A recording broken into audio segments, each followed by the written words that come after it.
Is it live? It Oh is. We're shit! doing it live. It's alive like Frankenstein. It's a monster. Gotta get that right. Welcome to another episode of the Master Toons podcast with me, your host Jack. Here today we have George. Hello, George. Aye. Carson.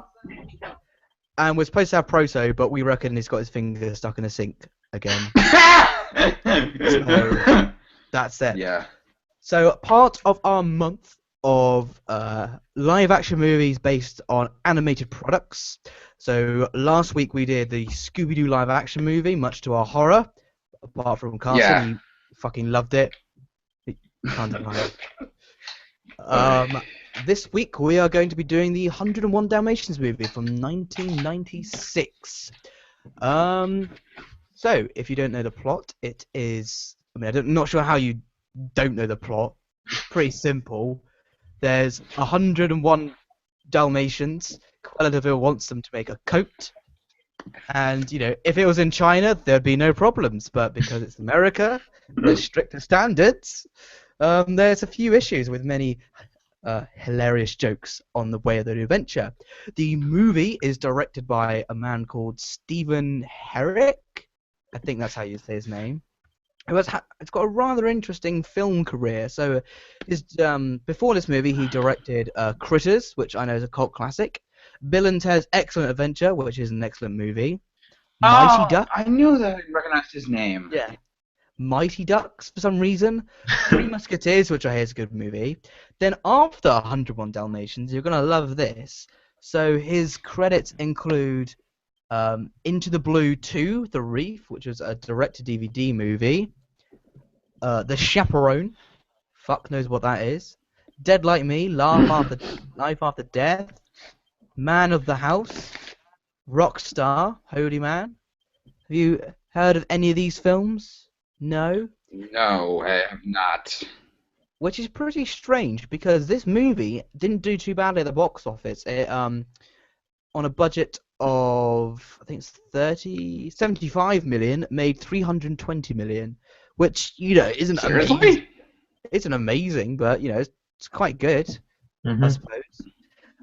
So starring in this film we have the American video game designers, one of the changes to this movie. Roger Dearly, played by Jeff Daniels, who I swear has never been in anything worthwhile apart from Dumb and Dumber, the first movie. And a character called Anita Campbell Green, stupidly complex name, whatever, played by the lovely Jolie Richardson. And she works for her boss in fashion, Cruella de Vil, played by the very talented Glenn Close.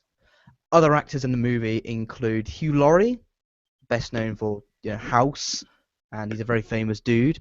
Mark Williams, who plays the Daddy Weasley, Arthur Weasley in Harry Potter. Ooh, bit of thing there. I think this was actually kind of the first kind of big role, really. I mean, Hugh Laurie was kind of big in the UK with a bit of Fry and a bit of Laurie and Fry, or whatever it's called. They were pretty big there, but I think this is kind of like his first big American thing. Mark Williams, I'd never heard of anything before him. So yeah, they play the henchman. Some other actors I don't give a fuck about. John Shrapnel, strange name. Joanne Plowright, who's been a fair few amount of things. I recognise that face. Big in Britain, I suppose. But anyway, so we're going to be delving into this film with vigour very shortly. But first, we're going to be doing our 5 words or less summation of the film. What did you think? 5 words or less. Who would like to go first? I do. Okay, Proto, off you go, man. Something a lot of shows need. Okay, George. Honestly, not that bad. Okay, Carson. Because I know you watched it recently, very recently. He didn't watch it, folks. He's a disappointment to himself and. Um, I don't know, vague memory of it. Um, I'm going to do a quote from the film because it was the best part of the film. I'm wearing your dog's skin.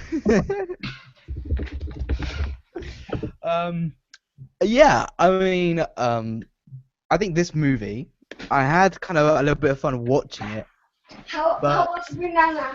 Oliver, I'm in the middle of something. Go away. Bring down glasses. I'll do it later. Go away. How do you need to? I don't care. I'm in the middle of something. man, that could have been awkward if you were on X Hamster or something, George, mate. I could see like the image of Alice face palming. Kind of goes with him going. Whoa. Yeah. So family movie. So let's talk about it then, shall we? What do we all enjoy? Okay. First off, I had to watch. I've never seen the original, so before I watched this, I watched the original on Putlocker real quick, and honestly, I thought it was really damn good. Like it reminded me. You watched it completely legally. Not just thinking that. Yeah, I have a VHS copy of it, and I was in the middle of something anyway. I actually thought the movie was actually really, really good. The animation was great. Voice acting was pretty solid. Writing was pretty good. Overall, it was actually a pretty relaxing movie aside from the climax, and it's actually, I don't know, maybe it's because I'm a sucker for like anything. Sounds like my sex life. Maybe it's just because I'm a sucker for anything related to the United Kingdoms, but I enjoyed it a fair bit, and I was actually surprised by. It's not United Kingdom, you jackass. It's not fucking game. It's not Game of Thrones, you prick. But I was actually surprised by actually how. I mean, sure, there's liberties taken here and there, but I was surprised by actually how well of an adaptation this actually works of the original movie. I mean, like even then, I don't think it's like a phenomenal film, not even that good of one, but I would gladly take this over something like what we watched last week with fucking Scooby-Doo or shit like that. Shut your mouth. You shut your mouth, you Canadian bastard! Put a Scooby snack in it. But even then, like, I feel like part of the reason why I kind of found a lot more enjoyment in it was probably because of the screenplay was written by John Hughes, of all people, who, if you don't know who he is, first of all, shame on you. Second of all, he was the writer and director of such movies as The Breakfast Club, Planes, Trains, and Automobiles, and Uncle Buck. And at times you can tell, but it's kind of like it's post Home Alone, post Home Alone 2, John Hughes, so you can definitely tell that his writing quality has went down a bit. But even then, it's still like it's not up to par of his other movies. But even then, it's a pretty decent screenplay as far as like adaptations go. I've just thought of a really good idea for a sex toy. Oh God. Scooby Snatch. Mm. I think that's pretty good. The Scooby Snatch. Great idea for a fleshlight. We'll make millions. You can make it like really like not wrinkly, but lots of folds of skin, you know, like a dog has. I was just thinking about it as you were saying. Yeah, John Hughes also produced the bloody thing. Really? Yeah, along with someone called Ricardo Metrez, but who gives a fuck about that? So yeah, I mean, good things. Glenn Close, I consider her one of the most talented actresses working today. Like everything she does, even if it's not great, as we've seen in Hoodwinked, she just does a fucking great job. You know. Yeah. I mean, like I don't find her attractive or anything. Yeah. But but normally I'm like Eva Green. I'm like, oh, she's so hot and she's really good at being a badass and blah blah blah. But like Glenn Close, like no, she's just like a fucking great actor that could do anything you throw her. You know, she could be funny, she could be threatening, she could be old, she could be young. You know, she even like played like a man convincingly. Like, I mean, the character like in the film, it was like a transvestite. Just she was pretending to be a man, but like, yeah, she did a great job on anything. And like here, like, part of the interesting history about this movie, little factoid for you, Sigourney Weaver was actually lined up to play Cruella de Vil. However, Seriously?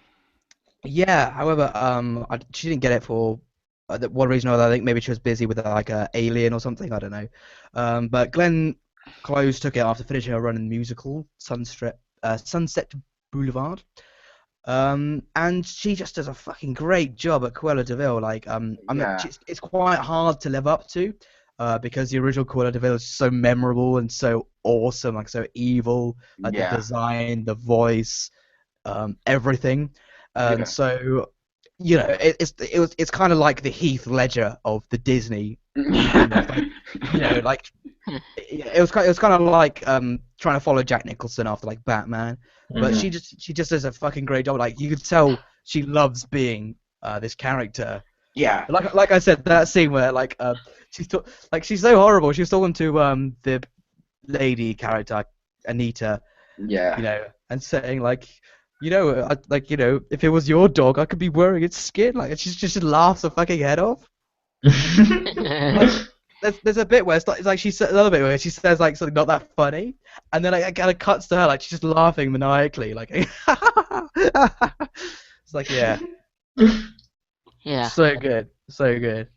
Other good points. The henchman, played by Hugh Laurie and Mark Williams, both really funny. I do like watching this film as like a kid. They were definitely like the highlight, I think, as well as Cruella herself. A lot of funny jokes and stuff, if you're Yeah. into funny jokes. And I think it helps because that's Hugh Laurie doing it because I fucking love that guy to death. I Yeah. mean, he's been in like some of my. I love him. I pretty much of what I've seen him in. I can't name one thing I've seen him in that I haven't liked, and I think I thought it was great here. I felt like he Well, worked. even the L'Oreal adverts. I've never seen that. Well, there you go. Maybe after watching it, you'll go out and buy loads of shampoo because of Hugh Laurie.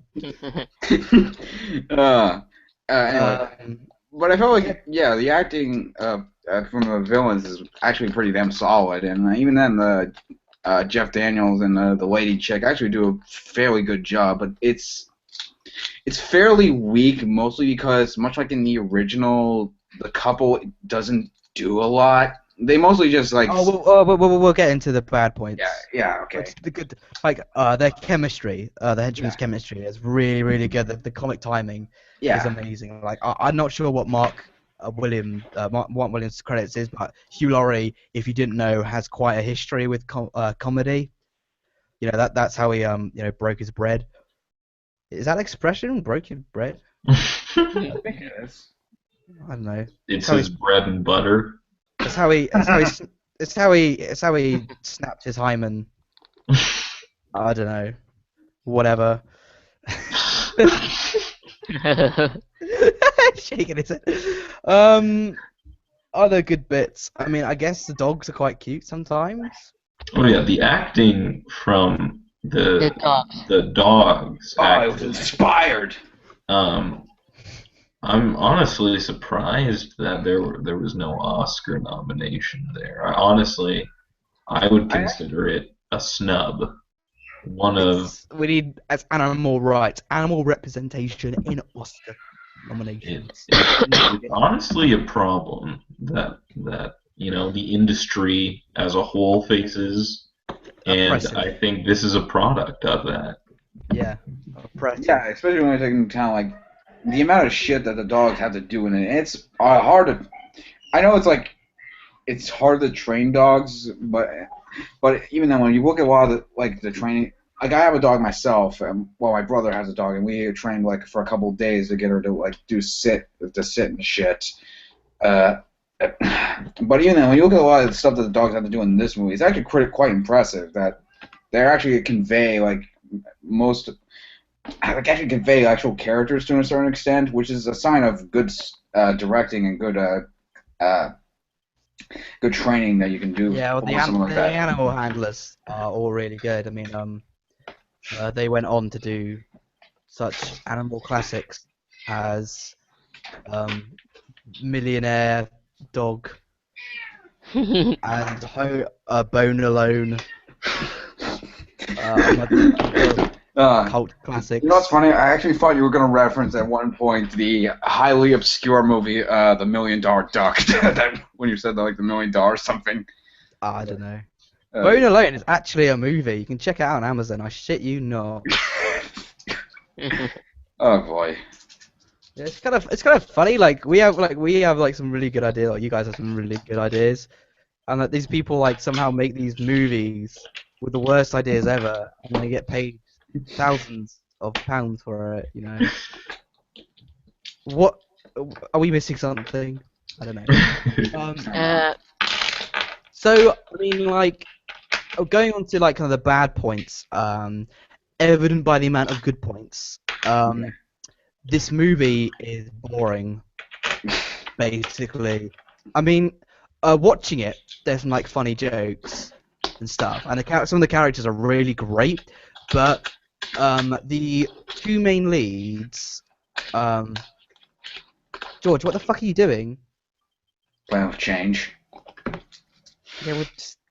shh, shh, shh. Jack's talking. Shut up, Trevor. Jack's talking. Yeah. Anyway, like the two main characters. I can't even remember what they're called. That's how like boring they are. Was it? And I remember Anita because I literally just looked it up. But Roger. That's what he's called. Roger. Like like I said, like Jeff Daniels is not great out of anything outside Dumb and Dumber. And Jolie Richardson, I don't really know much about her, but I mean, like she seems like a really good like actress. Like she has like kind of like a glow about her. But again, like the writing is so fucking boring for those characters. Like and their love story is so strange. Like their dogs force them into this relationship, and then like they kind of like their owners are really weird. They got this like weird furry dynamic going on where they do whatever the dogs do, like sexually or otherwise. So like when the dogs, when the dogs want to fuck, they kind of look at each other, give each other like a wink, and then they hop into the bedroom, like put on their like the dog ears or whatever.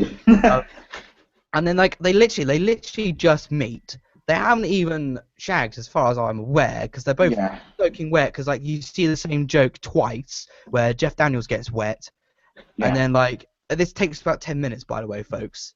Yeah.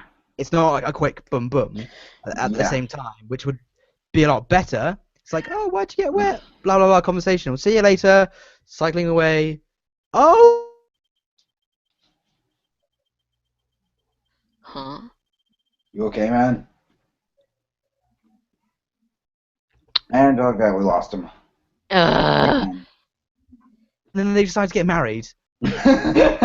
And like there's no montage or anything. yeah, that's They decide to just get married like that. I'm like, what the fuck? yeah, like You would see this shit on the Jeremy Kyle show, Jeremy Springer show, you guys yeah, have.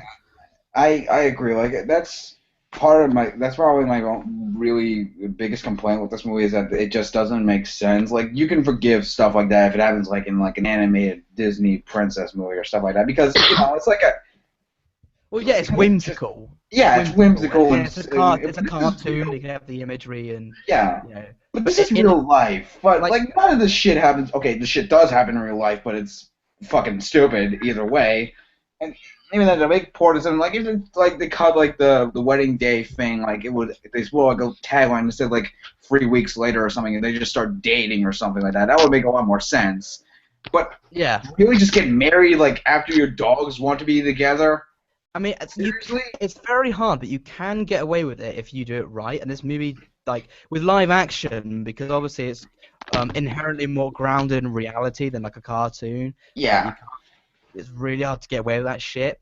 And I wasn't even joking about like the weird furry relationship, because after they get married, the dog gets pregnant at the same time she does. Like, what? Like, it's not a funny dynamic. It's fucking strange. Yeah, that was really fucking bizarre. Okay, the movie's also actually based on a book, so I'm not sure if that was I don't know in the book that they left out in the Disney adaptation, or if it's something they brought back. But even then, it still doesn't make that much sense. That like the moment that like a few weeks after the dogs got married and they got married, that they automatically have a kid and they both share the same relationship. That just there's suspension of disbelief, and then there's just lazy writing like this. And it's a pointless development because Yeah. so Anita is Cruella's #1 gal, so to speak, you know, and there's a really contrived moment where Anita says the only time I would leave if there was a family or something, and that's not gonna happen anytime soon or something. And then Cruella's like, ha ha ha, family, you need some shit. And then she quits her job because of she was gonna quit her job because of family anyway, and like Cruella was gonna dump her anyway. It's already established, and the pregnant thing is just like kind of Just sends her over the there. edge. But it's so like I'm just saying like this doesn't make any. I know it's a kids' film and it's a bit whimsical, but like because it's live action and like it's so grounded in reality, like the fashion design and the direction and everything, these thoughts do go through your mind. It's like, well, first off, it would be illegal for Cruella to fire her. You know, Yeah. that would be a very clear open and shut case. Like she was pregnant and she got fired. You know, boom, you can't fire her. Give us some reparations. You know, and then the second thing is like you wouldn't have to resign from your job. Like there's something called maternity leave. And Roger, what the fuck does he do all day? And like, I know I'm like kind of like getting like gender roles, you know, whatever. But like, you know, just looking at it, what it is, his life fucking is it's awesome being a video games designer. But he has loads of free time. So like, these guys are adults. They could sit down and be like, okay, so my job, you know, is really good, well paid. I'm a fashion designer. You know, I paid for the fucking wedding, Roger. You know, and then you sat there drawing your little cartoons, which is great. I support you in that. But you know, I am the breadwinner, so to speak. I need your help looking after the kid. Not like I'm gonna quit my luxurious dream job so you can work on your fucking video game. Like, I haven't got like any like political like motivation behind this, you know. I'm not like a feminist or anything like that. It's just logic. Like if I was in that position, like I was a video game designer, I wouldn't expect my wife to like give up this amazing job. You know. Yeah. When we could work it out. I really to quote the Beatles. Yeah, exactly. Well, I've talked about that for way fucking too long. It's about such a minute point in the film. It just annoys me, you know, like such a contrived setup when you don't have to do it, you know. Make it so she loses interest in fashion, and you know maybe she wants to help him make his video games. I don't know. She would open a cupcake place because she's a female in a movie. Yeah. Yeah, like I said, so those two are extremely dull, like not likable, like not horrible people, just dull. Yeah. And there is kind of like, I don't know if you guys have the same thing, but when I find protagonists dull or always winning without like any, you know, deeper emotional turmoil, I kind of want the bad guys to win. Yeah. It's like, do you get that? So when you're watching this film, like, did you want Cruella to actually get the coat in the end? Not entirely, because I think that's actually quite evil, and I think that's really disgusting in some areas. So I really couldn't. Oh yeah, sure. But even then, like, I wouldn't say like I was ready for anyone. I'm just kind of like watching the shit happen, kind of thing. Like there's no one to really root for. Oh no, like. But even then, like, I had a. But again, I could actually. It worked a lot better in the original movie because, one, the dogs could talk in that because, one, it's an animated movie, so of course they can. And for what it was, they actually worked off of each other pretty well, and the voice acting was pretty damn good for the time.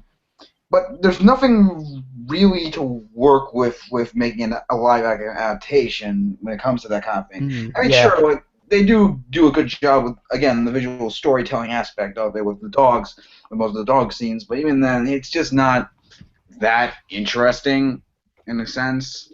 Sure. I mean, by the way, with what I said, like, if this was like, if in real life, obviously, I'd be against it. I'm not that sick. Yeah, I But mean, come on, guys. I would be against it. like, but like, Everyone would be it's a against it. film, and the character's so boring and inane, and like, we've got to save them. Yeah, man, boo fucking who. And like, the villains actually have kind of a hard time.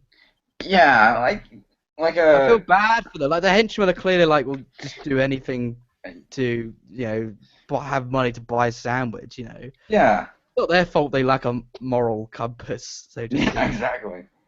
Um, I just wanted them to win, so like this couple would finally have like an emotional response to something.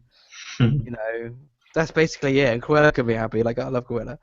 Um, yeah. Yeah. Going back to what you said about the dogs, I think that's what kind of brings the movie down a bit. It's like it tries. I mean, like at some bits it works really well, like the dogs being like trained and they have like emotional responsive. Yeah, But at some point it does it too much, the point where it's trying to imitate a cartoon. yeah, One particular moment is where they're in a barn and a dog's explaining to a horse, a pig, and some shit that his yeah, puppy's been kidnapped, and it starts like kind of jumping around on two legs as if to imitate like someone's carrying it on a sack. The yeah, puppy's in a sack, which I mean I thought that was really quite clever from a technical point of view, but like in terms of like storytelling in the film, it just looks too out of place. It was almost yeah, as if the animals are as smart as us, but they don't talk and they don't do yeah, anything like especially smart most of the time. It's kind of like Uncanny Valley. Do you know what I mean? Like exactly. they're trying Yeah, to be too human, but they lack qualities to match it. Like they don't. Actually, what do you think about the no talking? Like, do you think they should have been able to talk? No. I think it's hard for them to show emotion because the dogs, in a nutshell, are very hard to look like emotional and stuff like that. Especially when you take into account that this came back out in 1996, which is, and even with the budget they had, they obviously went more into like the stunt choreography and the training and stuff, so they couldn't have time to put in like work on the CGI to make the faces and of the dogs look more emotional and stuff like that. But even then, I don't feel like it would be kind of weird to see like because even then if they're like they're gonna do is like the new adaptation with the different actors and just have the dogs like do new dialogue, but it's basically the same movie. Why couldn't I just watch the original, which is a lot better? Yeah, that's a good point. Although I think you're kind of wrong with the CGI thing, like cats and dogs. Oh yeah, Where like the voice acting carries it. yeah, Yeah, I mean, I'm kind of glad that they didn't do like the CGI mouth moving stuff, like the Doctor Doolittle shit. But like, yeah, you could have done like a Babe type thing where like you just have the voiceover and like, yeah, kind of. Yeah, I mean, like I don't think.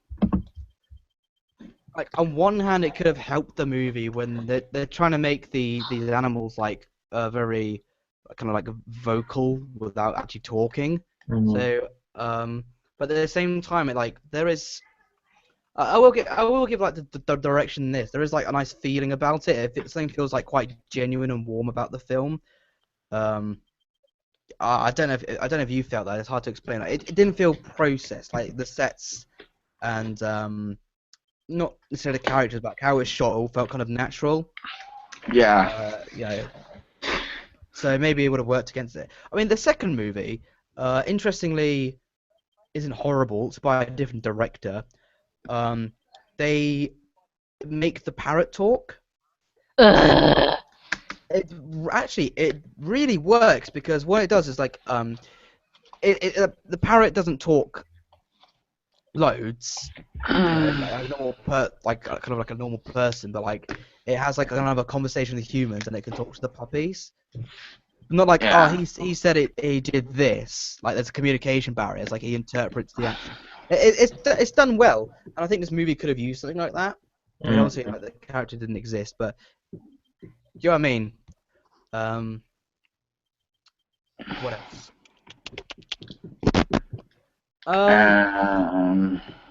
So Hmm. I mean, like, what? I mean, what else? Did you enjoy Glenn Close's Cruella de Vil? I never asked. Partly. Like, I felt like she did a good job, but at times I feel like she went a bit too cartoony at times. Like, I know it's part of the character and stuff like that, but even then, I felt like she kind of overdid it to a certain extent. Like, there's a fine line you can cross with doing something like this. I loved it. I was laughing my ass off. Yeah. So, I mean, like, I mean, at some points it was over the top, but that's just what made it really good. It really like kind of pushed the movie up for me when she starts laughing. Yeah. Yeah. And she gets like kind of like the slender aspects of the character, like with the fingers and stuff. Yeah. But at the same time, she's like kind of imposing, which is quite hard to do in a live action movie. Compared to like because a cartoon you can exaggerate how they look, but obviously in the movie they have to look a certain way. But yeah, I really enjoyed that. Just like it's just not a lot to really talk about because like it's very simple what's good and what's bad. Yeah. It's not a very interesting movie to particularly talk about, or like after the points we've gone Yeah. over. And you know, well, I'll get onto it in the final thoughts, but I think that's what kind of lets it down. It's just not interesting enough. So we'll do two bits. So we'll do one how it compares to the animated, very quickly, and then we'll do a wrap-up section, and we'll talk about what's our next movie of the week. So, how does this compare to the 1968? In my eyes, it's still a good adaptation. It's as good as the original. No, no, but what it did on its own, it did right. Just something to bear in mind as well, like the original animated movie was actually based on a book. Yeah. Yeah, a book I But haven't read in a while.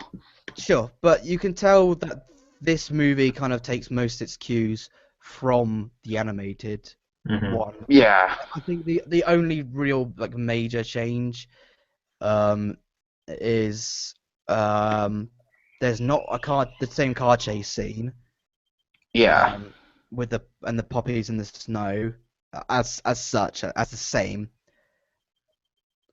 The fuck's that beeping? Oh yeah, sorry. Sorry, it's one of my tabs. And also they changed Roger's role from a writer to a video game designer. It really isn't like that substantial to the rest of the film. Like, it wasn't that substantial in the It's the original as fucking. well, but It's a pointless attempt to modernize it. So pointless. yeah. Although the video game he was making looked pretty cool. Yeah.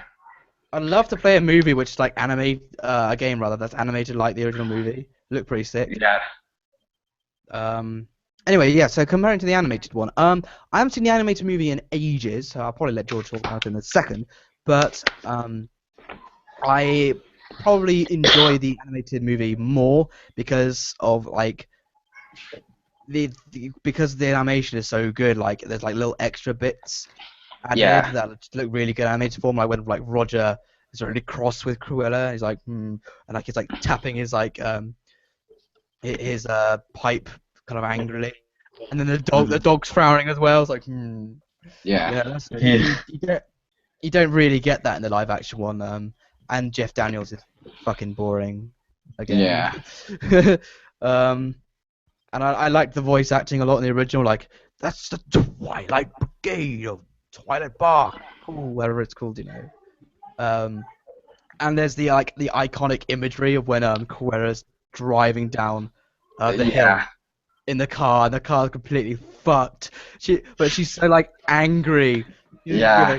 You know, flying puppy's tail, like her eyes, like fucking going red. She's like, it's a so good. Yeah, seriously. Yeah. So I think the animated one is stronger as well, and like, because it basically does everything this movie's doing. So you got the cute puppies, you got the likable couple, you got an amazing villain and everything.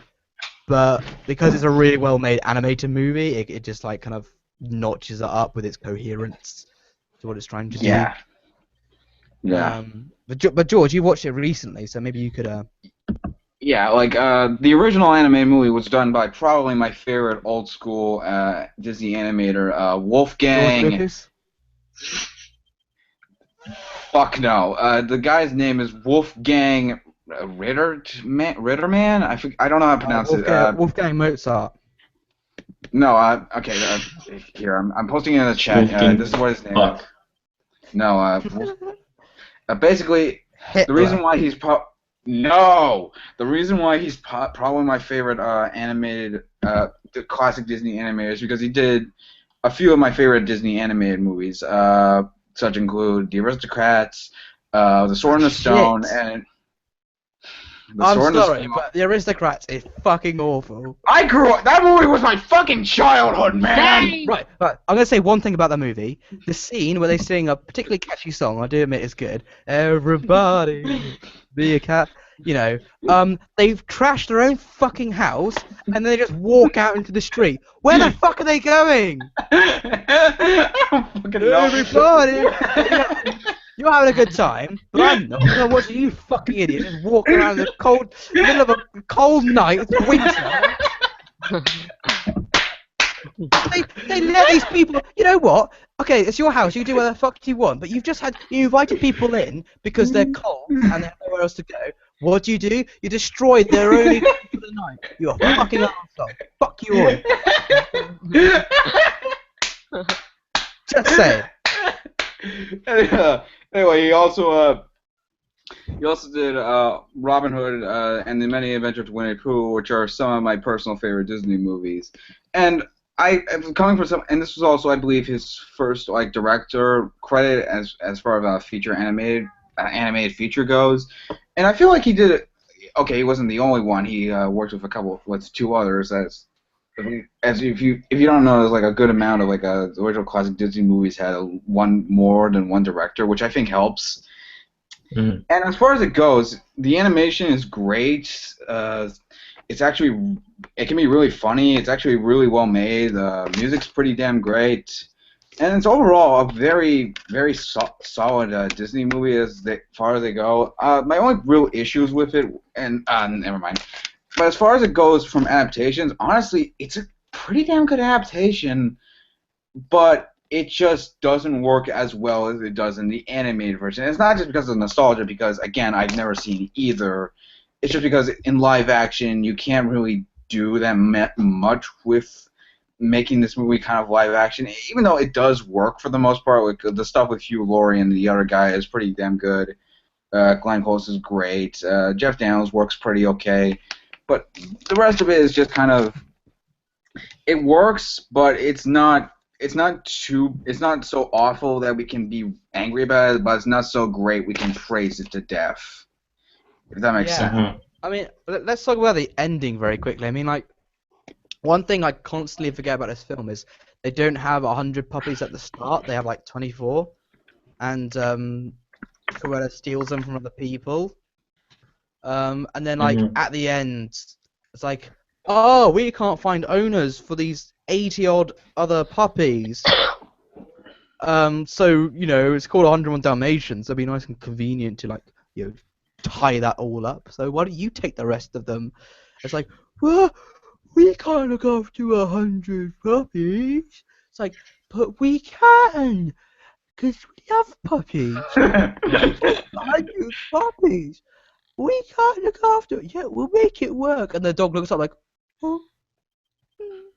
So they take 100 puppies. It's like, no, you couldn't do that. Yeah. You know, my mum hates looking after, you know, one dog and a cat. Yeah. Imagine 100 of those fuckers. How are you going to take them for a walk? You know, you're quite lucky that you quit your high-paying job, because now you can clean up dog shit for the rest of your life.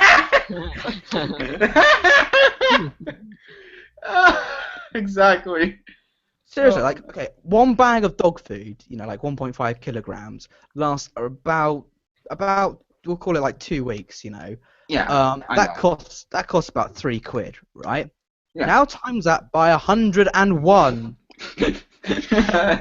right? That's just with food. Never mind the injections, pet insurance, the litter. If they get sick, 100 puppies, they're probably pedigree. They're all gonna get like, bone cancer or something horrible. Like, and like again, like it works okay in a cartoon because it's like, Yeah. oh, okay, it's a cartoon and they can talk and everything, so they could probably like talk amongst themselves like, okay, we're not shitting in the flower pot today, we're not pissing on the sofa, we're doing it outside, okay, In this, it's kind of like, oh, just do it anywhere. I'm gonna be sick. It'd be like a fucking frat house in a zoo. Oh man, that's brilliant. So yeah, I mean that's just like. Also, here's another thing. There was an animated TV series based on 101 Dalmatians. Seriously? Yes, Yeah. look it up. I used to You'll watch it. recognize. It has like 3 voice actors that you know from like everything. I can't remember their names, but as soon as you hear them, it's like, yeah, I know exactly who they are. They're just kind of like thrown in to do this series, doing the usual stuff, and it's fucking strange. Like, there's an episode where the fat puppy. Am I looking at? Get this. The fat puppy fancies a pig. What? Not like a pig. What's this art style? A pig. And he tries to like get with her, and at the end of the episode, instead of realizing, wow, this is actually pretty fucking strange, they get with each other. They start talking about how much they enjoy in pig swill and stuff. It's like, Oh god, there is so much wrong with that. I can't. Yeah, and it's set after the second animated movie, Oh yeah, I remember that. Spot's Big Adventure. Oh yeah, we all remember No, that Spot's classic. London Adventure. Sorry. Oh yeah, we all remember that classic, don't we? Oy vey.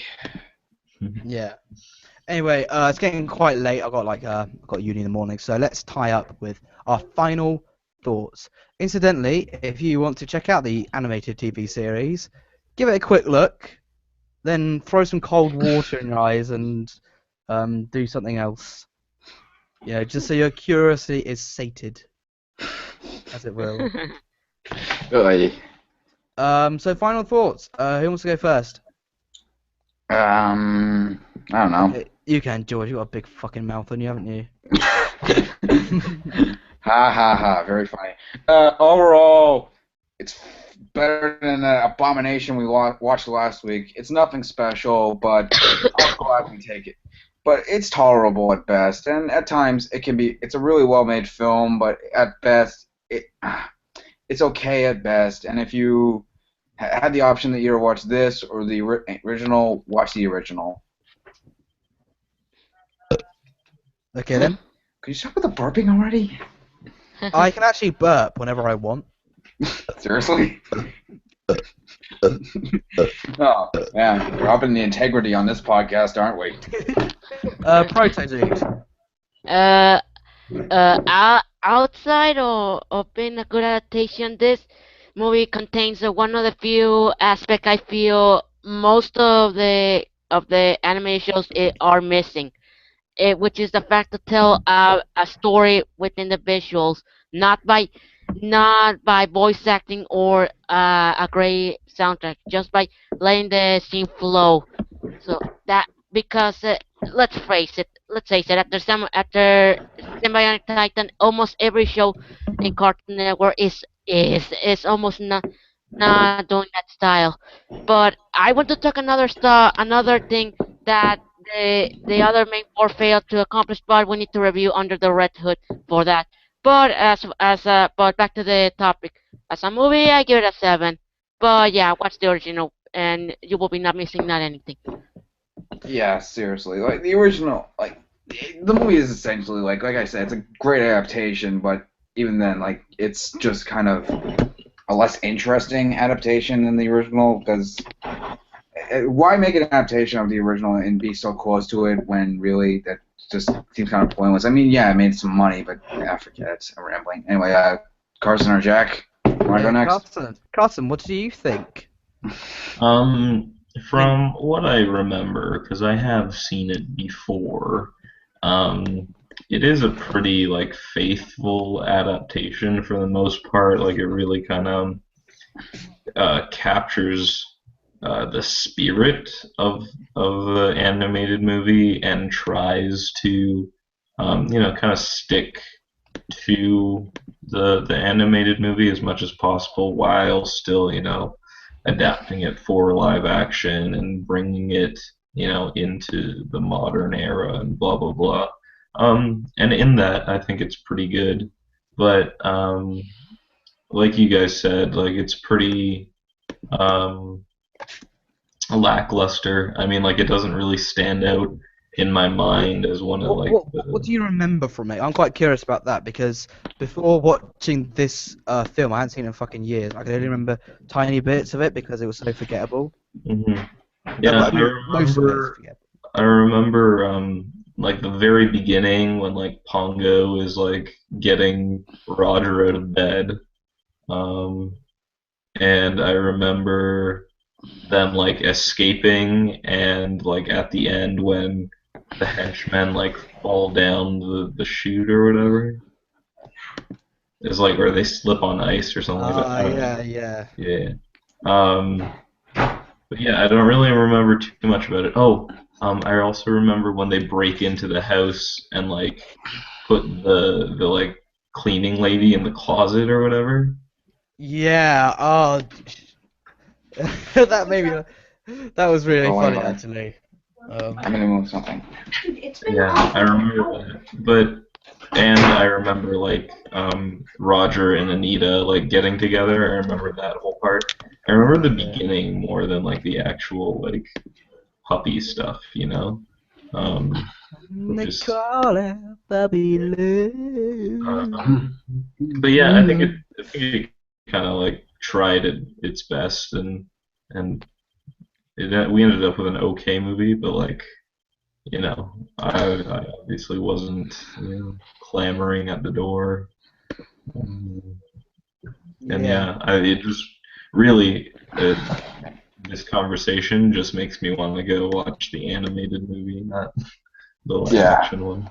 Yeah, I actually agree. I mean, I think with this movie, like, if you're debating whether to see the animated or the live action one, like, you know, if someone said, "We'll wired you up to a machine, and if you watch the other one that you didn't pick, your head will fucking explode," like, I'd choose the animated one, quite easily.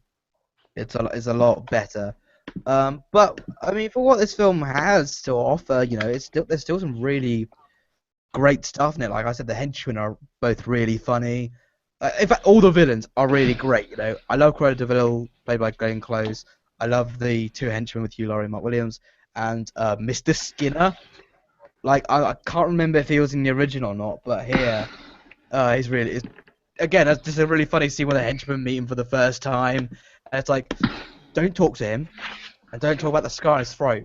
And they open the door, it's like, blimey, that's a horrible scar you've got. It's like, excuse me, and like punches him in the face. It's really like, there's some really like memorable moments. It's just a shame that the actual movie like is based upon fluff and this boring Yeah. sponge because we get this really weird like opening of like 15 minutes where it's very boring and weird, and then the puppies themselves like are very cute. I will admit that they're very cute. Um, but they just don't seem to do a lot. It's very strange. Um, so yeah, it's good moments if they happen to have it lying around, and you're not being forced to choose between two. You might as well watch it at least once. But yeah, animated version is superior. We didn't do that last year. Week, did we? We didn't go like Scooby Doo animated as superior. And did all. Just another Because preview. there's a Well, I mean, not all of Scooby Doo is superior. Oh no, it's like Scooby Doo's got so much shit. Yeah, it's just Yeah. mountains and mountains of shit. Like, it's an avalanche of shit, like, piling over you with, like, only, No. Okay. two small air holes that you can just whiff in some fresh air, but then it's just followed by more shit, and then more shit, and just fucking hell, fuck that movie to hell and back again. I say Scooby Doo as like the cartoon franchise is like a dog. Like you love the dog, but every so often it does a shit and you have to pick it up. It's like, oh no. Yeah. The movie is like where the bag of shit goes afterwards, and it's just like piles and piles of shit. And the seagulls flying around. Not even the Yeah. seagulls will land because it smells so fucking bad, you know. So wrong. Exactly. So wrong. Oh, shut your Canadian mouth. Anyway, you shut your American cake hole. Yeah. Well, shut your British tea drinking. I'm gonna stand up for the Commonwealth. Fuck you, Yankee. Yeah. Never The give Queen up. is on her money. Yeah. Yeah, so that concludes our movie of the week this week. Next week, I haven't gone through it with you guys, but I think it's a pretty obvious choice that you'll all be for. Flintstones, the movie.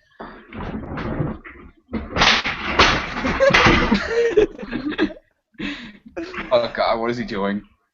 Was that out of excitement? Yes. Fucking Very Ray. completely. Oh boy. Yeah. With starring John Goodman. Yeah. Okay. Yabba dabba doo. And Rick, oh yeah, fuck me. and Rick something. I keep forgetting his name. Rick Moranis. Rick Romanus as Barney as well. We have to work on impressions next week as well. Oh Yeah. no. I could do Barney. Oh, hey Fred. Ooh, gonna suck some dick today. Ooh. But I think Fred's quite Fred's quite hard to do, isn't he? Yep. Barney, you ate my fucking pebbles. That's like the best I could do at the moment. I'll work on it. So yeah, be sure to join us same time, same bat time, same. See, I stole it from you this time, Carson, because you used to do that, you know. Yeah, you missed a week, I snatch it from you, like Yeah. a baby. Nice. So we'll see you chaps next week about the same time. Feel free if you're hanging around. We got some lovely people on the chat today. George, also known as Jose. Is that true? Jorge. Jorge. And I think he's by himself. God. But... Okay. We did have Testy. Very briefly, we had someone called Testy Testerson. But yeah, I mean, like, if we had more people on, it'd be really great to be interacting with people on the chat. You know, if we're talking about a shitty movie, and Yeah. and you're like, that movie does suck. Also, the director once tried to run over a 10-year-old in a Hummer. Yeah, that's a little fun fact that you want to add. We'll read those things out. Yeah. So yeah, thank you very much for watching. We'll see you around. This has been the Master Toons podcast with me, Jack, Carson, George, See ya.